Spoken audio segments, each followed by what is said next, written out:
ചാവക്കാട് നഗരസഭയുടെ അധ്യക്ഷനായി എച്ച് അക്ബറിനെ തെരഞ്ഞെടുത്തു. ബിൻസി സന്തോഷാണ് വൈസ് ചെയർപേഴ്സൺ.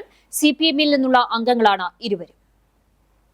ചെയർമാൻ സ്ഥാനത്തേക്ക് 16-ാം വാർഡംഗം എച്ച് അക്ബറിനെ മുൻ ചെയർപേഴ്സണായിരുന്ന ഷീജ പ്രശാന്ത് നിർദ്ദേശിക്കുകയും സഫൂറ ബക്കർ പിന്താങ്ങുകയും ചെയ്തു. UDF-ൽ നിന്ന് ചെയർമാൻ സ്ഥാനത്തേക്ക് 32-ാം വാർഡംഗം CA ഗോപപ്രതാപനെ ജോയ്സി ടീച്ചർ നിർദ്ദേശിക്കുകയും മുഹമ്മദ് ആസിഫ് പിന്താങ്ങുകയും ചെയ്തു. 21 വോട്ട് എച്ച് അക്ബറിനും 12 വോട്ട് CA ഗോപപ്രതാപനും ലഭിച്ചു. തുടർന്ന് എച്ച് അക്ബർ സത്യപ്രതിജ്ഞ ചൊല്ലി അധികാരമേറ്റു. വിവിധ രാഷ്ട്രീയ സാമൂഹിക സാംസ്കാരിക പ്രവർത്തകർ അക്ബറിനെ ഹാരമണിയിച്ച് അഭിനന്ദിച്ചു.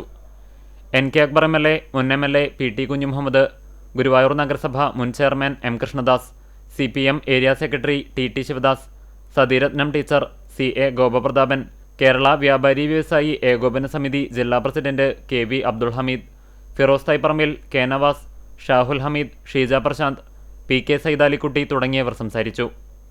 കൗൺസിൽ ഹാളിൽ നടന്ന തിരഞ്ഞെടുപ്പിൽ വരണാധികാരി ഷീബ തിരഞ്ഞെടുപ്പ് നടപടികൾ നിയന്ത്രിച്ചു.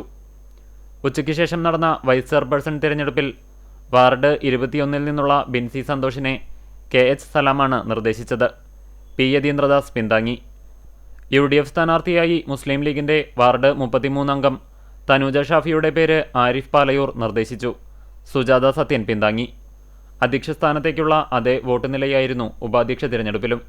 തുടർന്ന് വൈസ് ചെയർപേഴ്സണായി ബിൻസി സന്തോഷ് സത്യപ്രതിജ്ഞ ചൊല്ലി അധികാരമേറ്റു.